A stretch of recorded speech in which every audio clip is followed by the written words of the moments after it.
వారములు మాసములు మమ్మల్ని కనుపాపని కాపాడి ఈ ఫిబ్రవరి మాసంలో 2వ పరిశుద్ధ పుణ్య పునరుత్థాన ఆదివారం ఆరాధనలు సజీవులుగా ఉంచి మీకు వందనములు రాజా. ప్రతి ఆదివారం మాకు ఒక పర్వదినము, పండుగ దినము, శుభదినము. ఎందుకంటే మా పాపముల నిమిత్తం రోమాపత్రిక 4:25 ప్రకారం ఆయన మన అపరాధముల నిమిత్తము అప్పగింపబడి మన నీతిమంతులుగా తీర్చిదిద్దడానికి తిరిగి లేపబడ్డాడు.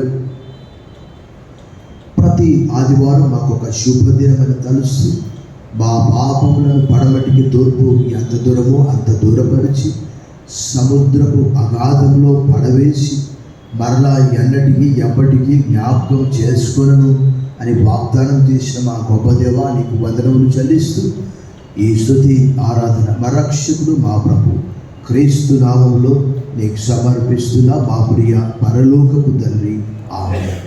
దయచేసి కూర్చోండి, please be seated. A warm welcome to this united service. ఈ సాయంకాలపు ఐక్య ఆరాధన కూడినందరినీ ప్రేమగా ఆహ్వానిస్తున్నాం. Greet you all in the name of our Lord and Savior Jesus Christ. ప్రభువును రక్షకుడైన యేసుక్రీస్తు వారి దివ్య శుభ శక్తిగల నామంలో మీ అందరికి శుభములు, సమాధానం కలుగుగాక. ప్రభువును మిక్కిలి ప్రియులారా, మీ అందరికి క్షేమం కలస్తూ దేవుడు మనకు మరొక మంచి పరిశుద్ధ దినాన్ని మనకు దయచేశాడు. ఈ దినము దేవుడు నా జీవితంలో మరొక నూతన సంవత్సరం దాగిట బహుమానంగా దయచేశాడు. సంవత్సరం అంతా కూడా దేవుడు అన్ని కార్యక్రమాల్లో, ఆరోగ్య విషయంలో, అన్ని విషయాల్లో తోడుగా ఉన్నాడు. వాస్తవంగా నేను ఏమై ఉన్నానో అది నేను ఎప్పుడు కూడా అనుకున్నాను. ఎందుకంటే అపోస్తలుడైన పౌలు చెప్పిన రీతిగా I have least of the apostles, నేను అపోస్తలులందరిలో అల్పుడను అంటాడు. ఇంకేమంటాడు? నేనేమై ఉన్నానో అది కేవలం ఆయన ఉచిత కృప అంటాడు. సో ఈరోజు నన్ను ప్రభు అనేక రకాలుగా, ముఖ్యంగా నేను ప్రభువును ఏది కోరుకోను. వెండి, బంగారు, ఇత్తడి, వస్తు, వాహనాలు ఏది నేను కోరుకోను. ప్రభు కొరకు, పరిచర్య కొరకు ఈ జీవం కలిగిన వాక్యాన్ని అనేకులకు తెలియజెప్పాలి ప్రభు ఇంకా అని మాత్రం కోరుకుంటాను. సో నా కొరకు, నా పరిచర్య రక్షింపబడని మా కుటుంబ సభ్యుల కొరకు ప్రార్థన చేయండి. దేవుడు సంవత్సరం అంతా పరిచర్యలో తోడుగా ఉన్నాడు, బ్రేకప్ కాకుండా, ఇంటరప్ట్ కాకుండా. అదే రీతిగా పాస్టరమ్మ గారిని కూడా దేవుడు మరొక నూతన సంవత్సరం దాయడంతో ఈ మాసం 12న గురువారం ఆశీర్వదించినట్టున్నాడు. తను కూడా నాకు సాటి అయిన సహాయకురాలిగా పరిచర్యలో అన్ని ఆధ్యాత్మిక సలహాలు, ప్రార్థన చేస్తూ ఉన్నది. తన కొరకు కూడా ప్రార్థించండి. సో నేను ఇంకా ఆరోగ్యంగా ఉంటే ప్రభు కొరకు, ఆత్మల క్షేమం కొరకు, మీ అందరి కొరకు ప్రార్థించే కృప దేవుడు నాకు దయచేయాలని, మీ అందరు కూడా నా కొరకు ప్రార్థించాలని కోరుతూ ఉన్నాను. లేఖన భాగం మనం చదువుకున్నాము. ప్రపంచ పరిస్థితులన్నీ కూడా వేగంగా మారిపోతూ ఉన్నవి. మనం చూస్తూ ఉన్నాం. ఎంత టెక్నాలజీ వచ్చిందో అంత వినాశనానికే దారి తీస్తూ ఉన్నది. మనం చూస్తున్నాం. మానవుల జ్ఞానము అమోఘమైనటువంటి, అద్భుతమైనటువంటి జ్ఞానాన్ని మనం చూస్తూ ఉన్నాం. ఎక్కడో సుదూర ప్రాంతంలో ఉన్నటువంటి ఆ గ్రామాలకు కానీ, పట్టణాలకు కానీ ఒక్క ఆటం బాంబుతో నాశనం చేసే టెక్నాలజీ కూడా వచ్చింది. మనం చూస్తూ ఉన్నాం. కానీ మారుతున్నటువంటి కాలంలో మారినటువంటి దేవుని వాక్యాన్ని మనం ఈ దినం నేర్చుకుంటాం. మనము చదువుకున్నటువంటి లేఖన భాగంలో అక్కడ ఒక వ్యక్తిని మనం చూస్తాం. ఎవరయ్యా ఆయన అంటే ఏలియా. ఈ లోకంలో చాలామంది కష్టాలు వస్తూ ఉంటాయి. ఏలియా కూడా కష్టం వచ్చింది.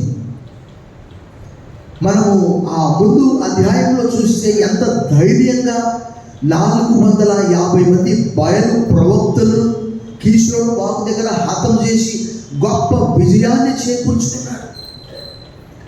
ధైర్యంగా అహాబును, యజబెలు ఎదుర్కొన్నాడు. బట్ ఎక్కడో ఒక నిరుత్సాహము, ఎక్కడో అధైర్యము, ఎక్కడో భయము తనకు కలిగింది. గొప్ప గొప్ప విజయాలు పొందుకున్నటువంటి వారు కూడా ఒకానొక సందర్భంలో కృంగి కృషించి చనిపోయే ప్రయత్నాలు కూడా చేస్తూ ఉంటారు. కానీ ఇక్కడ ఏలియాను దేవుడు మాత్రం విడిచిపెట్టలేదు. దైవ గ్రంథంలో ఏమని రాయబడదంటే ఒక మాట, 94వ కీర్తన 14వ వచనం నేను ఎప్పుడు జ్ఞాపకం చేసుకుంటాను. యెహోవా తన ప్రజల్ని ఎడబాయువాడు కాడు, తన స్వాస్థ్యమును విడనాడు వాడు. సో ఏలియాతో కూడా ఉండి ఆ దినాల్లో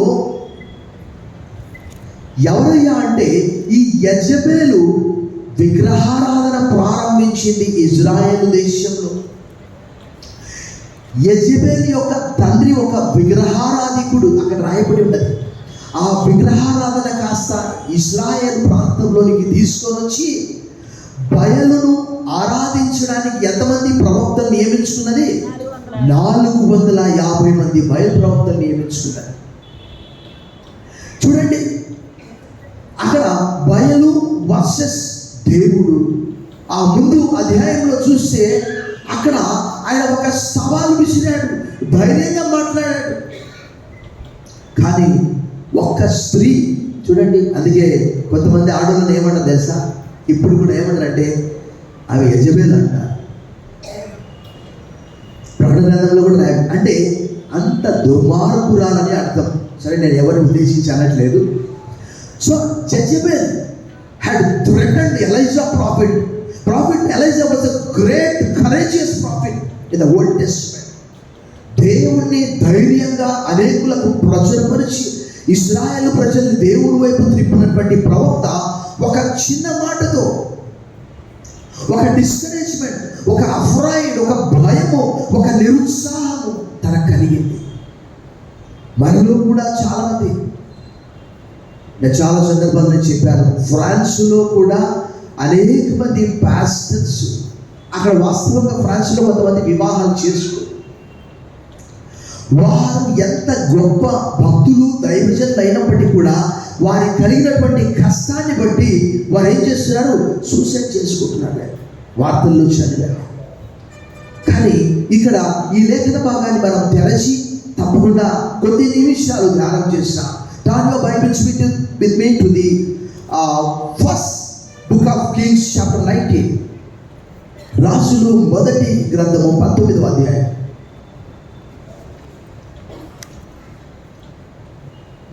మొదటి వచనం. ఏలియా చేసినదంతయు అతడు ఖడ్గము చేత ప్రవక్తలను అందరినీ చంపించిన సంగతిను అహాబు యెజబెలుకు. ఈ ముందు అధ్యాయంలో అదంతా కూడా లాంగ్ చాప్టర్. అక్కడ మనం చూస్తాం కరువు వచ్చింది. 18వ అధ్యాయం స్టార్టింగ్లో, అక్కడ 18వ అధ్యాయంలో ఒక ఇంట్రెస్టింగ్, ఒక ఆసక్తి కలిగినటువంటి ఒక భక్తుడు మనకు అక్కడ కనిపిస్తాడు. ఎవరన్నాను? ఓబద్యా. నేను ఆ చాప్టర్ ఓపెన్ కూడా చేయలేదు. ఆయన ఏం చేస్తున్నాడు? 50 మంది దైవ ప్రవక్తలను, యెహోవా ప్రవక్తలను దాచిపెట్టి వారికి భోజనం పెడుతున్నాడు. ఎంత గొప్ప విషయం కదా. కానీ ఎవరి దగ్గర పనిచేస్తున్నాడు? దుష్టరాజు అహాబు దగ్గర పనిచేస్తున్నాడు. చెడ్డవారి దగ్గర కూడా మంచివారు ఉంటారు ఖచ్చితంగా. ఈయన ఏం చేస్తున్నాడు? అహాబేమో దైవ ప్రవక్తలందరినీ కూడా ఏం చేస్తున్నాడు? చంపేస్తున్నాడు. ఈ ఓబద్యా ఏం చేస్తున్నాడు? అక్కడ రాయబడి ఉన్నది 50 మంది యెహోవా ప్రవక్తలను దాచి వారికి ఆహారం పెట్టు ఉన్నాడు. అక్కడ ఆ స్టార్టింగ్లో కరువు వస్తుంది. అక్కడ అంతకంటే ముందు అధ్యాయంలో కూడా. అయితే ఒకానొక సందర్భంలో అక్కడ బయలు ప్రవక్తలకు, దైవ ప్రవక్త అయినటువంటి ఏలియాకు ఏం జరుగుతుందంటే ఒక పెద్ద కన్వర్సేషన్ జరుగుతుంది. 18వ అధ్యాయం స్టార్టింగ్లో నుంచి. ఇశ్రాయేలు ప్రజలు విమర్శకులై వారు ఏం చేస్తున్నారు? అటా ఇటా. ఒక చిన్న ఉదాహరణ చెప్తాను.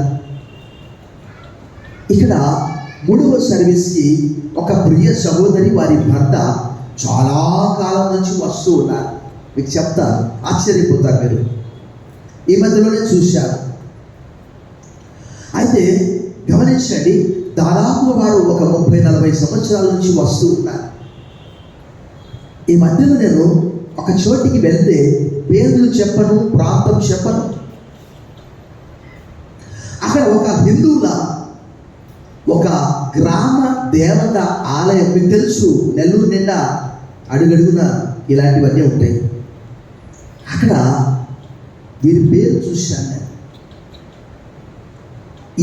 ఇది డొనేట్ చేసినటువంటి వారు ఫలాని వారు ఇక్కడికి వచ్చి ప్రార్థన చేయించుకొని వెళ్తారు. గమనించండి, ఇశ్రాయేలు ప్రజల హృదయము కూడా అలాగే ఉంది. ఏలియా సవాల్ చేశాడు, అయా బయలు దేవత అయితే బయలు సేవించండి, యెహోవా దేవుడైతే యెహోవాను సేవించండి. అప్పుడు బయలు ప్రవక్తలు ఏం చేస్తున్నారు? బయలు పేరును బట్టి ఏం చేస్తున్నారు? అరుస్తూ ఉన్నారు, కేకలు వేస్తూ ఉన్నారు, కోసుకుంటూ ఉన్నారు. ఏలియా చెప్పాడు, ఒకవేళ వాడు నిద్రపోతున్నాడేమో. ప్రభుత్వ మిక్కిలి ప్రియులారా, దేవుడు తన ప్రజలను, తన జాతిని, తన భక్తులను దైవ గ్రంథంలో రాయబడినది అవన్నీ కూడా చూస్తే మనకు సమయం లేదు. దైవ గ్రంథంలో పేతురు రాసిన 2వ పత్రిక 2వ అధ్యాయం 8వ వచనంలో ఏమని రాయబడ్డది తెలుసా? భక్తులను శోధనలో నుండి తప్పించుటకు ప్రభువు సమర్థుడు. బిగ్గరగా చెప్పడం బట్టి ప్రభువు భయపరచండి, బిగ్గరగా. ఎందుకంటే దైవ గ్రంథంలో రాయబడి ఉన్నది. అక్కడ ఏమని రాయబడ్డదంటే 19వ అధ్యాయము ఆదికాండ 29వ వచనంలో దేవుడు సొదొమ గొమొర్రాల నాశనం చేసినప్పుడు లోతును అక్కడి నుంచి తప్పించాడట. అబ్రహామును దేవుడు ఏం చేశాడట? జ్ఞాపకం చేసుకున్నాడట. ఈరోజు చాలా మంది వాక్యము తెలియక ఏంటంటే, ఏ చర్చికి పోతే ఏం దొరుకుతుందో, ఎక్కడైనా పాట ఇవ్వకపోరా, ఏ చర్చికి పోతే ఏదైనా బైబిల్ రీడింగ్ ఇవ్వకపోరా, ఎక్కడో ఒక చోట ఖచ్చితంగా ఉండాలి. నేనంటాను, ఒక మంచి సిద్ధాంతము కలిగినటువంటి సంఘానికి మీరు క్రమంగా హాజరు కండి. అక్కడ ప్రభు మహిమపరచబడుతున్నాడా? నేను చెప్పాను కదా, చాలా సందర్భాల్లో తప్పుడు సిద్ధాంతాలు. ఒక సహోదరుడు మందిరానికి వచ్చేవాడు, ఆయన అంటాడు, నా దేవుని గురించి మీరు మాట్లాడట్లేదు కాబట్టి నేను మందిరానికి రాను. ఆయన దేవుడు ఎవరు తెలుసా? పరిశుద్ధాత్మ దేవుడు అంట. మరి తండ్రిని ఎక్కడ పంపించేద్దాం? యేసుప్రభుని ఎక్కడ పంపించేద్దాం? సెల్ఫ్లో పెట్టేద్దామా? జాగ్రత్తగా వినండి. ఈ దేవుడు పురాతనమైనటువంటి దేవుడు. విశ్వము పుట్టక మునుపే, పర్వతములు పుట్టక మునుపు, భూమికి పునాది లేనప్పుడు యుగ యుగములకు దేవుడము నీవే. ఆ దేవుణ్ణి మనం ఆరాధిస్తున్నాం. యేసుప్రభు వారు అన్నారు, I am the alpha, I am the omega, I am the first and I am the last, who is to come. అలాంటి దేవుని మనం ఆరాధిస్తున్నాం. ఆ ఏలియా అక్కడ ఉన్నటువంటి ఇశ్రాయేలుతో మాట్లాడుతూ, బయలు ప్రవక్తలతో సవాలు చేస్తూ, దైవ గ్రంథంలో ఏమని రాయబడ్డది? He who keeps Israel neither sleep nor slumber. ఇజ్రాయెల్ని కాపాడబడి కునుకడు, నిద్రపోడు. ఒక లేఖన భాగం చూడండి ఒకసారి, యెషయా గ్రంథంలోని ఒక లేఖన భాగం, ద బుక్ ఆఫ్ ఐజయా,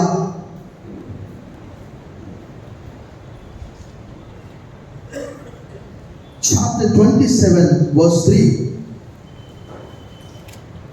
27వ అధ్యాయం 3వ వచనం, యెహోవా అను నేను దాన్ని కాపు చేయుచున్నాను, ప్రతి నిమిషమున నేను దానికి నీరు కట్టుచున్నాను, ఎవడును దాని మీదికి రాకుండానట్లు దివారాత్రం దాన్ని కాపాడుచున్నాను. మన 127వ కీర్తన బాగా తెలుసు. యెహోవా పట్టణమును కాపాడనిడల దాని కావలి కాయవారు మేల్కొని ఉంట. ఒక చిన్న ప్రార్థన చేశాడు ఏలియా. చూసాం ఆ ప్రార్థన ఏంటో.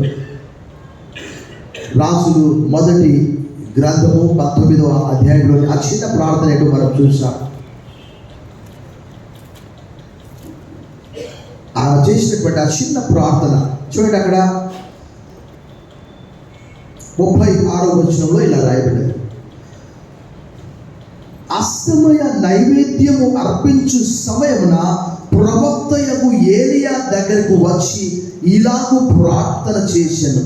యెహోవా, అబ్రహాము, ఇస్సాకు, ఇశ్రాయేళ్ల దేవా, ఇశ్రాయేలీల మధ్య నీవు దేవుడవై ఉన్నావనియు నేను నీ సేవకుడనై ఉన్నాననియు ఈ కార్యములన్నీ నీ సెలవు చేత చేసిననియు ఈ దినమున. అలా ప్రార్థన చేసిన వెంటనే ఆకాశము నుండి ఆ బలిపీఠము నీళ్లతో నింపబడ్డది, పొంగి పొర్లింది. అప్పుడు ఏం జరిగింది? ఆకాశం నుండి అగ్ని దిగి వచ్చి అక్కడ ఉన్నటువంటి బలిపీఠం మీద ఉన్నటువంటి ఆ నీటిని, ఆ కట్టెలను, ఆ మాంసమును అంత కూడా దహించి వేయబడ్డది. అక్కడ ఉన్నటువంటి వారందరూ ఏమన్నారు? యెహోవాయే దేవుడు, యెహోవాయే దేవుడు అని అంటే వెంటనే అక్కడ ఉన్నటువంటి ఆ 450 మంది ఆ బయలు ప్రవక్తలను కిషోరు వాగు దగ్గర వారందరి సహాయం చేత ఏలియా ప్రవక్త ఏం చేశాడు? అది ఇచ్చాడు. మనం అనుకుంటాము God is the God of history. దేవుడు చరిత్రకు దేవుడైంటున్నాడు. ఈ 19వ అధ్యాయంలో ఇదంతా కూడా ఆ యెజబేలుకు భర్త అహాబు చెప్పాడు. 2వ వచనం, యెజబేలు ఒక దూత చేత, అంటే ఒక మనిషి దూత, అంటే ఏలియాకు ఈ వర్తమానం పంపించాను, రేపు ఈ వేళకు నేను నీ ప్రాణమును వారిలో, అంటే 450 మందిలో ఒకరి వలె ప్రాణం వలె చేయగలగా దేవుడు నాకు. చూడండి, దేవుడి పేరు ఎంత ధైర్యం చూడండి. అపవాది కూడా ఏం చేస్తాడు? సర్వోన్నతుడైన దేవుని కుమారుడా, నాతో నీకేమి, నన్ను బాధ పెట్టకుమని దేవుని పేరట మర్చిపోతున్నారు మీరు. దేవుని పేరట ఆనబెట్టుచున్నారు. చూడండి, అపవాది కూడా యాకోబు పత్రికలు అంటాడు కదా, అపవాది కూడా వాక్యం తెలుసు. అపవాది కూడా భయపడుతున్నాడు దైవ వాక్యానికి. దయ్యములు కూడా వణుకుచున్నవి కదా. గ్రంథంలో అంటాడు కదా, యాకోబు యేసుప్రభు తమ్ముడు, యేసుప్రభు 4 సహోదరులు, యాకోబు, యోసే, యూదా, సీమోను. 2 పత్రికలు రాశారు, 2 రాయలేదు. యూదా రాశాడు, యాకోబు రాశాడు. మిగతా సహోదరుల గురించి మనకు వారు ఉత్తరాలు రాసినట్లేదు. సో దేవుడు నాకు గొప్ప అపాయం కలగ చేయను గాక. కాబట్టి అతను ఈ సమాచారం తెలుసుకొని లేచి తన ప్రాణము కాపాడుకొనుటకై. ఇలా జాగ్రత్తగా ఆలోచన చేయండి. చూడండి, దీనికి రిలేటెడ్గా ఏదైనా ఒకటి చెప్పండి చూస్తాను. నాకు ఇప్పుడే వచ్చింది ఆలోచన. ప్రాణం కాపాడుకొనుటకై అనే మాటకు రిలేటెడ్ వెంటనే సేమ్ యాజ్ ఇట్ ఈస్గా అపవాది దేవునితో ఏమన్నాడు? అయా, చర్మము కాపాడుకొనుటకై. చూడండి, యోబు గ్రంథము 2వ అధ్యాయం. చూడండి, యోబు గ్రంథము 2వ అధ్యాయం ఒకసారి చూడండి. అపవాది ఏమంటున్నాడు? యోబు గ్రంథము 2వ అధ్యాయంలో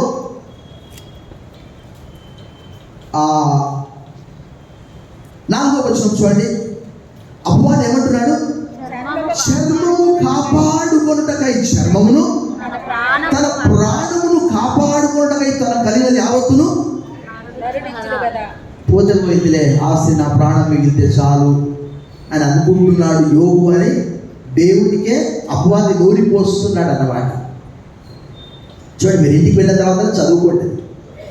చర్మము కాపాడుకొనుటకై, చర్మము ప్రాణం కాపాడుకొనుటకి అతడు అంతా పోగొట్టుకుంటాడు. పర్వాలేదు.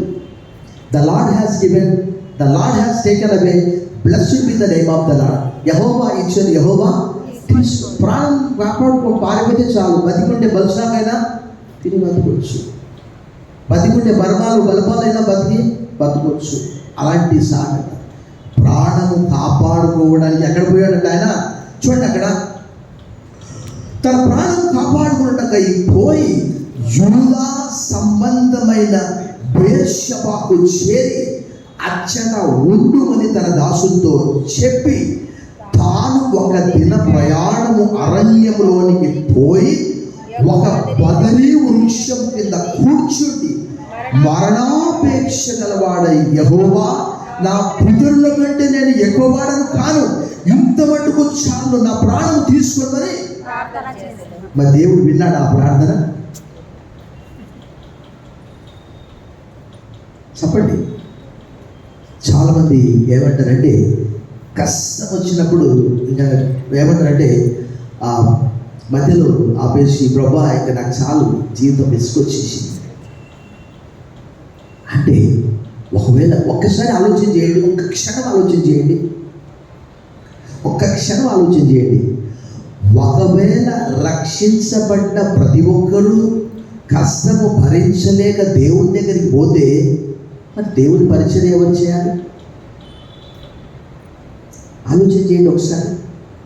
యేసు ప్రభువు వారు పోతూ పోతూ శిష్యులందరికీ కూడా చివరికి పౌలుతో కూడా అపొస్తలుల కార్యములు 18వ అధ్యాయము 9-10 వచనాల్లో, పౌలా ధైర్యంగా ఉండుము, నీ మీదికి హాని చేయడానికి ఎవరు కూడా రారు, నేను నీతో కూడా ఉన్నాను, ఈ పట్టణంలో నాకు అనేక మంది బహుజనం ఉన్నారంటే ఆయన దాదాపుగా 18 మాసాలు అక్కడ ఉన్నట్లు రాయబడిన అపొస్తలుల కార్యం 18వ అధ్యాయం 9 మరియు 10 వచనాలు.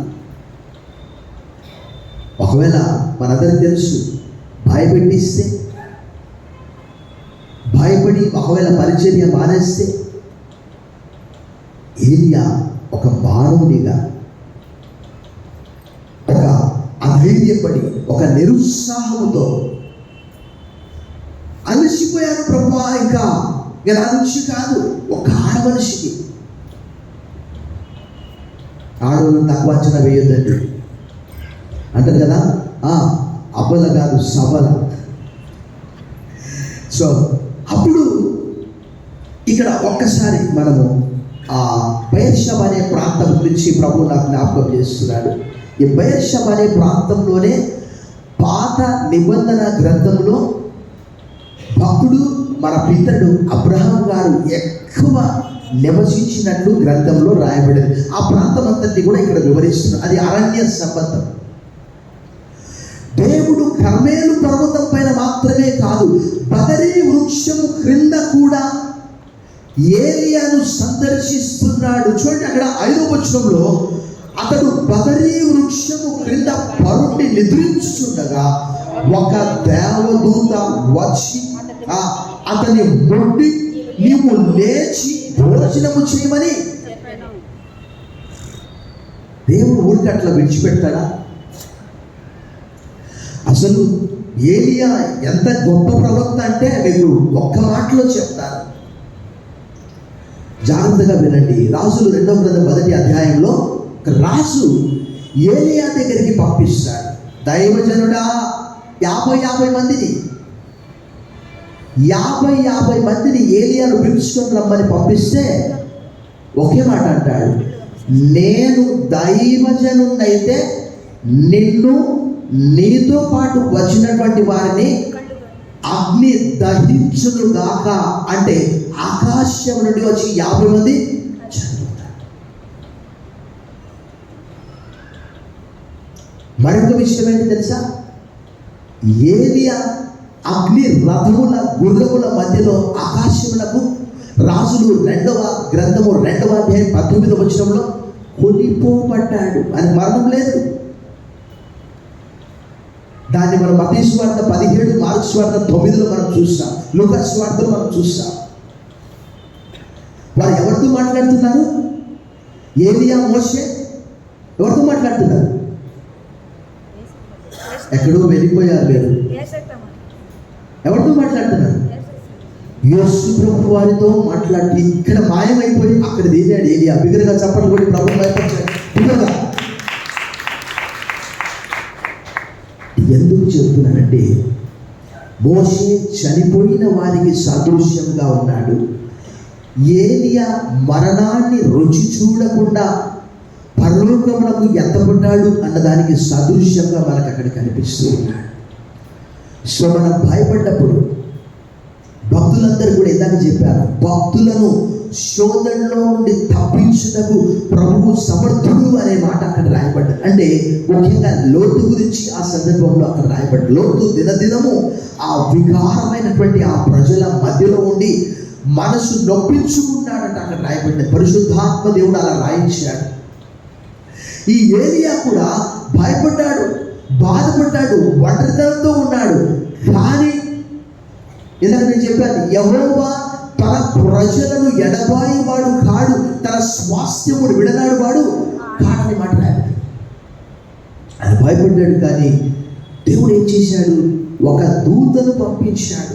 మన కష్టములో ఉన్నప్పుడు 34వ కీర్తన 7వ వచనంలో ఏమని రాయబడ్డది?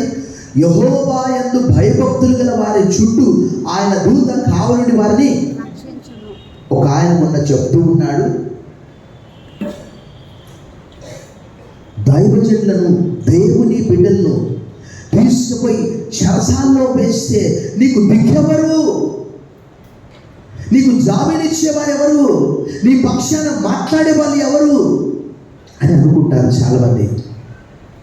ఆయన చెప్తూ మొన్న ఈ మాట చెప్తున్నాడు. ఏంటంటే, పేతురుని తీసుకుపోయి అపోస్తలుల కార్యం 12వ అధ్యాయంలో ఎక్కడ వేశారండి? తెల్లారితే ఇంకా అంతకంటే ముందు యాకోబును చంపేశారు ఖడ్గంతో. అక్కడ రాయబడ్డది, హేరోదు యాకోబును ఖడ్గంతో చంపేశారు. యూదులందరూ సంతోషించారు, బాగైంది. ఎందుకంటే యూదులందరూ కూడా అక్కడ మనం అపోస్తలుల కార్యంలో చూస్తున్నాము, దేవుని ప్రవక్తలను, ప్రజలను, అపోస్తలులను ఎంత హింసించారు కదా వారు. అక్కడ మనం ఏం చూస్తాం? జాగ్రత్తగా ఆలోచన చేస్తే ఆ పేతురు తెల్లవారితే ఖడ్గంతో అయినా చెప్పబడాలి, ఊరి అయినా తీయబడాలి. కానీ దేవుని యొక్క ఆయన అంటున్నాడు, ఆ భక్తుడు, ఆ పాస్టర్ చెప్తూ ఉన్నాడు, పరలోక గవర్నమెంట్ ఇంటర్ఫీర్ అయిందంట. ఎందుకంటే ఒక దేవదూత వచ్చి ఆయన నిద్రపోతున్నాడు. ప్రశాంతంగా చెరసాలలో ఉన్న వాళ్ళు ఎవరైనా నిద్రపోతారా? మన వార్తాపత్రికలు చదువుతాం, అయ్యా నన్ను ఇలా చేశారు, అలా చేశారు, నాకు నిద్ర లేని రాత్రులు, నాకు ఏసీ లేదు, నాకు ఫ్యాన్ లేదు, నాకు ఆహారం సరిగా లేదు, నాకు వాష్రూమ్ సరిగా లేదు. బట్ ఆయన ప్రశాంతంగా నిద్రపోతున్నాడు. అప్పుడు దేవుడు ఏం చేశాడు? దేవదూతను పంపించి ఆ చెరసాల తలుపులన్నీ 1, 2, 3 అన్ని తెరుచుకున్నాయి. చూడండి ఒకసారి, అపోస్తలుల కార్యం 12వ అధ్యాయం తీయండి ఒకసారి.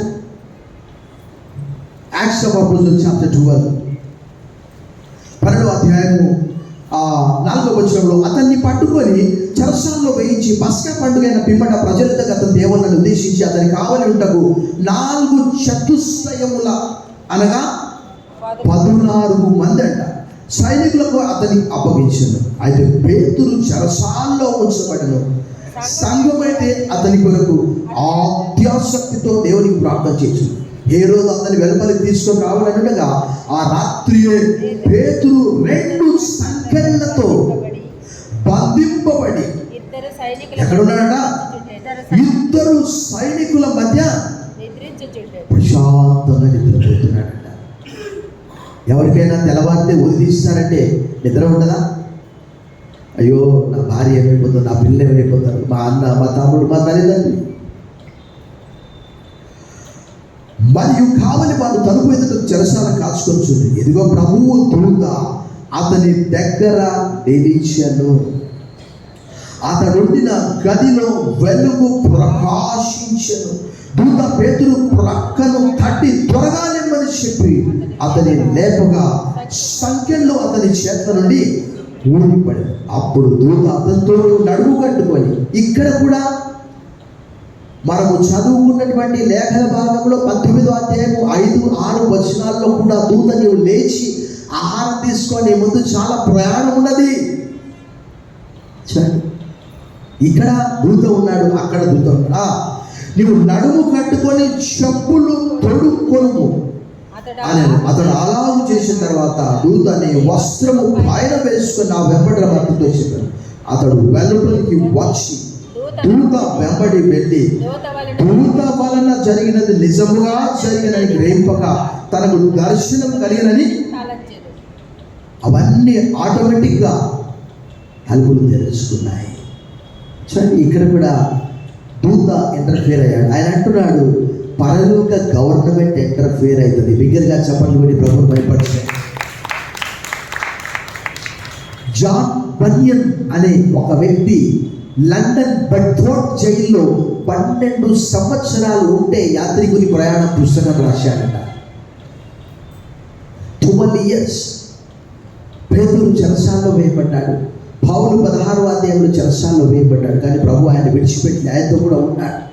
ఇక్కడ కూడా ఆయన మరణాపేక్ష గలవాడై ఇక చనిపోవాలనే ఆశ.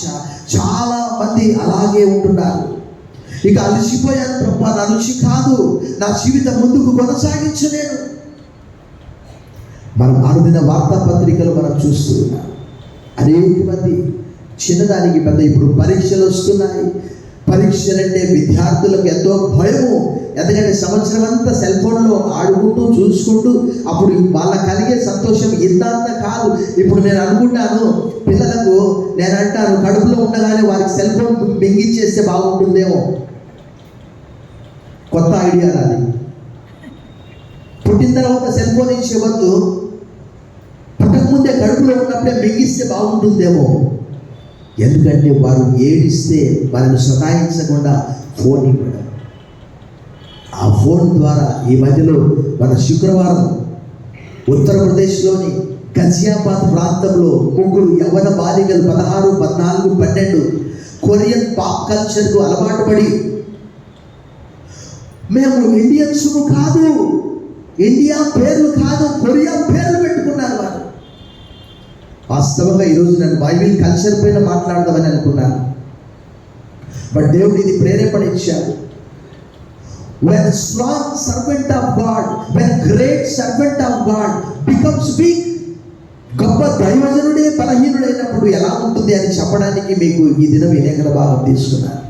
ఆ కొరియన్ పాప్ కల్చర్కు అలవాటు పడినటువంటి వారు ఏదో వేరే లోకంలో విహరిస్తూ, కొరియా పేర్లు పెట్టుకొని, కొరియా కల్చర్ ఆచరిస్తూ వారి తండ్రితో, ఒక్కసారి నన్ను కొరియా తీసుకెళ్ళు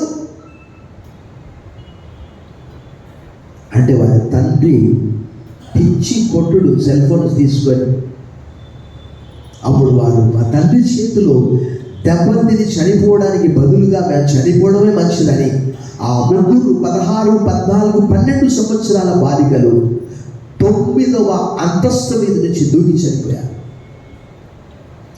మరి ఇప్పుడు పుట్టే పిల్లలకు మీరు పుట్టకముందే సెల్ ఫోన్ మింగిస్తారా?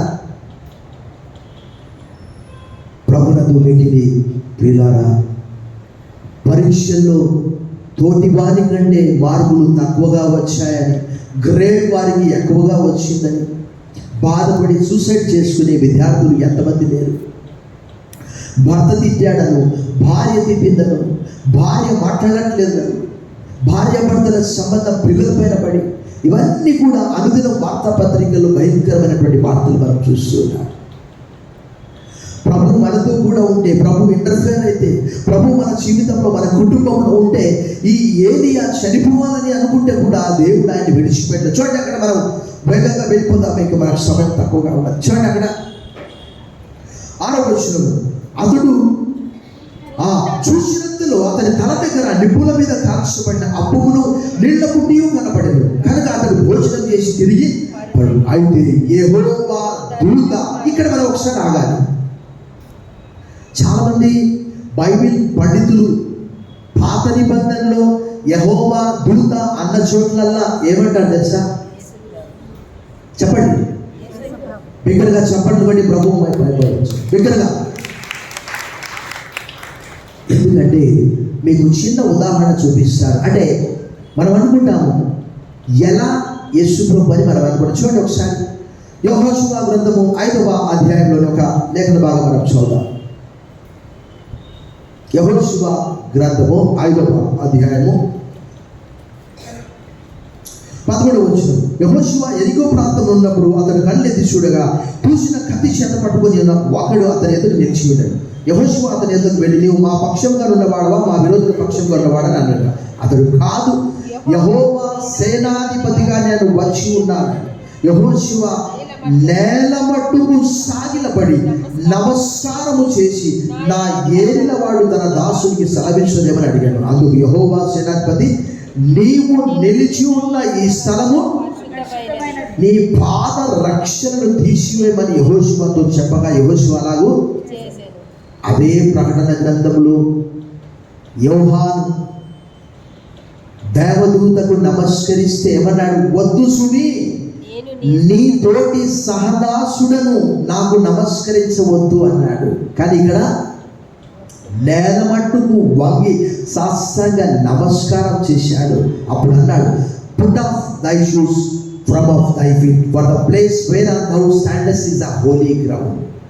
నీవు నిలిచి ఉన్న స్థలము పరిశుద్ధ స్థలము, నీ పాద రక్షణ అక్కడి నుంచి తీసివేయాలి. సో ఇక్కడ యెహోవా దూత అంటే ఎవరో కాదు, ప్రభువైన యేసుక్రీస్తు వారిని మనం తలస్తూ ఉన్నాం. అక్కడ చూడండి, అక్కడ రెండో మారు వచ్చి 7వ వచనం, 19వ అధ్యాయం 2వ వచనం, 7వ వచనం, అతని ముట్టి, నీ శక్తికి మించిన ప్రయాణము నీకు సిద్ధమై ఉన్నది, నీవు లేచి భోజనము చేయమని చెప్పినప్పుడు అతడు లేచి భోజనం చేసి ఆ భోజన బలము చేత 40 రాత్రింబగళ్ళు ప్రయాణం చేసి దేవుని పర్వతం అని పేరు పెట్టబడిన హోరేబునకు వచ్చి అచ్చట ఉన్న ఒక గుహలో చేరి బస. మనం చూస్తూ ఉన్నాము, యేసుక్రీస్తు వారు కూడా మానవ శరీరంలో ఉన్నప్పుడు అపవాది చేత శోధింపబడినప్పుడు అక్కడ అపవాది విడిచి వెళ్ళిపోయిన తర్వాత ఏం జరిగింది చెప్పాలి, వెంటనే బిగ్గరగా చెప్పండి. దేవ దూతలు వచ్చి ఆయనకు పరిచయం చేశారట. బిగ్గరగా చెప్పండి, బట్టి బయట బిగ్గరగా. మనం ఎలాంటి దేవుణ్ణి సేవిస్తున్నామో చాలా మంది ఈ మతం ఏందో పురాతనమైనటువంటి మతం అని అనుకుంటున్నారు. హెబ్రీ పత్రిక 13:8 తెలియజేస్తున్నది, Jesus Christ is the same yesterday today and for ever. యేసు క్రీస్తు నిన్న నేడు నిరంతరం ఏకరీతిగా ఉన్నాడు. ప్రకటన 1:8 తెలియజేస్తున్నది ఏమని? నేను అల్ఫా ఒమేగానై ఉన్నాను, భూత వర్తమాన భవిష్యత్తు కాలంలో ఉండువాడను, హూ ఈజ్ టు కమ్.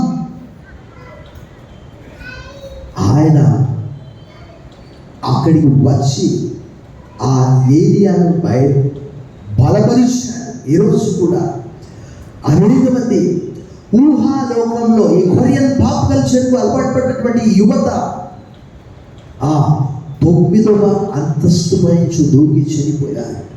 ఈరోజు అనేక మంది యువతీ యువకులు ఆయా రకాల గేమ్స్కి అలవాటు పడిపోయారు. ఇక చిన్న వయసులోనే డబ్బు ఎలా సంపాదించాలి, ప్రభుత్వ మిగిలి ప్రియులారా, దైవ గ్రంథము తెలియజేస్తున్నది. సామెతలు 10:22 ఎవరైనా చెప్పండి చూద్దాం. యెహోవా ఆశీర్వాదము ఐశ్వర్యమిచ్చును, నరుల కష్టం చేత ఆ ఆశీర్వాదము ఎక్కువ కాదనే మాట రాయబడింది. అది సామెతలు 10:22 రాయబడ్డది. ఈ సాయంకాలం ఏరియాకు వచ్చినటువంటి కష్టము మనలో ఒకరికి రావచ్చు. నేను కూడా 2017 సంవత్సరంలో వీడియో కూడా ఉన్నది.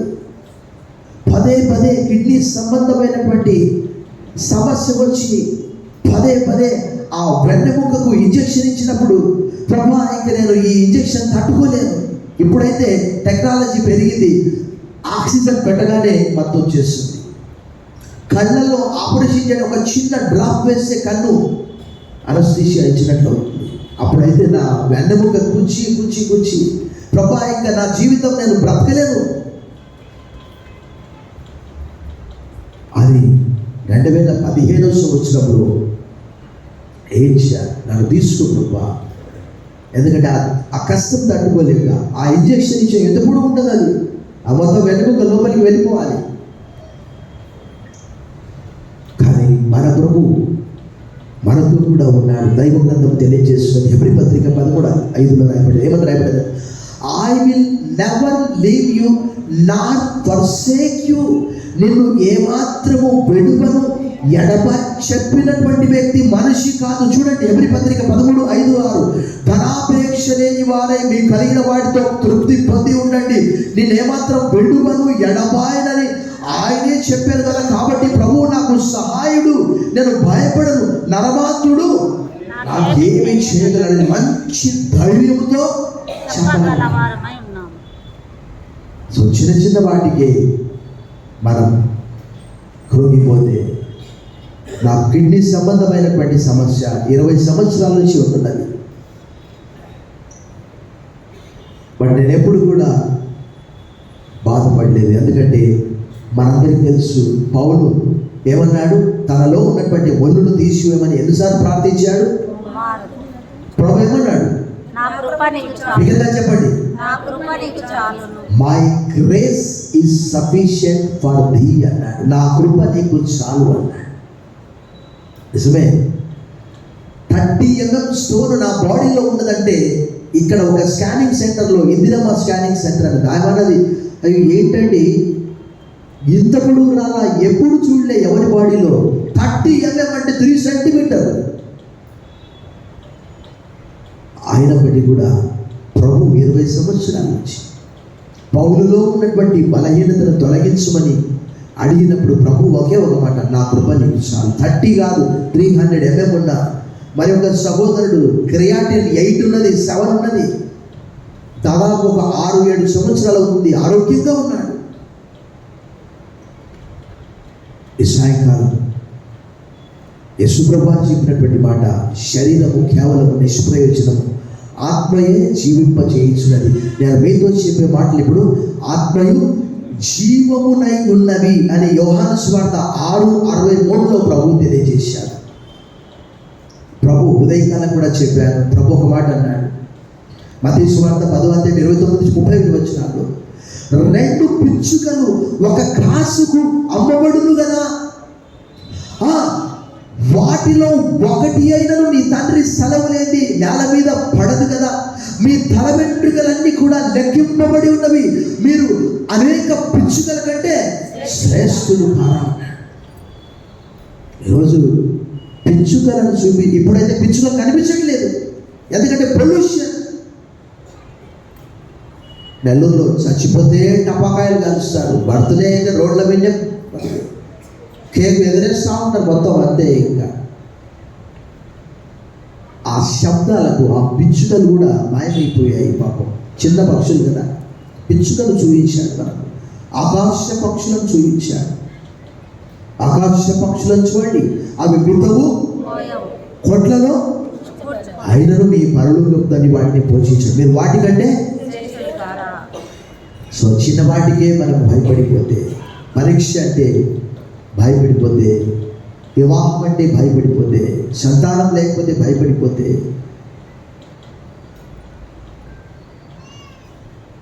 దావీదుకు వచ్చినటువంటి కష్టం అసలు ఏడ్చడానికి కూడా శక్తి లేదంట. సమూయేలు 1:30 రాయబడ్డది. కానీ అదే సమయం 1:37 ఏమని రాయబడ్డది, దావీదు తన దేవుడైన యెహోవాను బట్టి ధైర్యము తెచ్చుకొనెను అనే మాట రాయబడ్డది. ఆంగ్లంలో చాలా చక్కగా ఉంటుంది. David took courage in his God అనే మాట రాయబడ్డది. ఆయనే మనకు ధైర్యము, అండ, కొండ. ఈ ఏలియాతో కూడా ఉండి ఆయనను బలపరిచినటువంటి దేవుడు. 48వ కీర్తన 14 రాయబడ్డది, ఈ దేవుడు సదాకాలం మనకు దేవుడై ఉన్నాడు, మరణం వరకు ఆయన మనల్ని నడిపించు. తల్లు ఉంచండి, ప్రార్థన చేస్తాం. సర్వశక్తి గల దేవా, ఈ సాయంకాలం ఏలియా గొప్ప ప్రవక్త, కానీ ఆయన కలిగినటువంటి ఆ భయము, ఆ అపాయం వలన మరి తను చనిపోవాలని అపేక్ష గల వాడై ప్రార్థన చేశాడు, కానీ నీవు వారిని విడిచిపెట్టలేదు. ప్రవక్త అయిన ఏలియాను ఈ సాయంకాలం ఈ లోకంలో బ్రతుకుతూ ఉన్నప్పుడు ఎన్నో కష్టములు, నష్టములు, బాధలు, ఎరుపులు, ఇబ్బందులు ఉన్నప్పటికీ వాటన్నింటినీ కూడా తప్పించే దేవుడు వారు తలస్తూ మాతో కూడా సదాకాలం ఉండాలని, album with you till the end of age, యుగ సమాప్తి వరకు మీతో కూడా ఉండాలని సెలవిచ్చావు. ప్రభానికి వందనాలు. అమ్మాయి మార్గములో ఆ ఇద్దరితో కూడా మాట్లాడుతూ ఉన్నప్పుడు 24:32 వారు అన్నారు, ఆయన మనతో మాట్లాడినప్పుడు మన హృదయము మండుచుండలేదా? అవును ప్రభా, నీవు అనుదినము ఈ వాక్యము ద్వారా మాతో మాట్లాడుతూ, మనుష్యుడు ఆహారం వలన మాత్రమే కాక యెహోవా సెలవిచ్చు ప్రతి మాట వలన జీవించును. Man shall not live by bread alone but every word that comes from God's mouth. ఈ పాప లోకంలో నీ వాక్యము నా పాదములకు దీపము, నా త్రోవకు వెలుగునై ఉన్నది. ఈ సాయంకాలం వరకు వదనం చెల్లిస్తూ యేసు నామములో ప్రార్థిస్తున్నాం తండ్రి, ఆమేన్.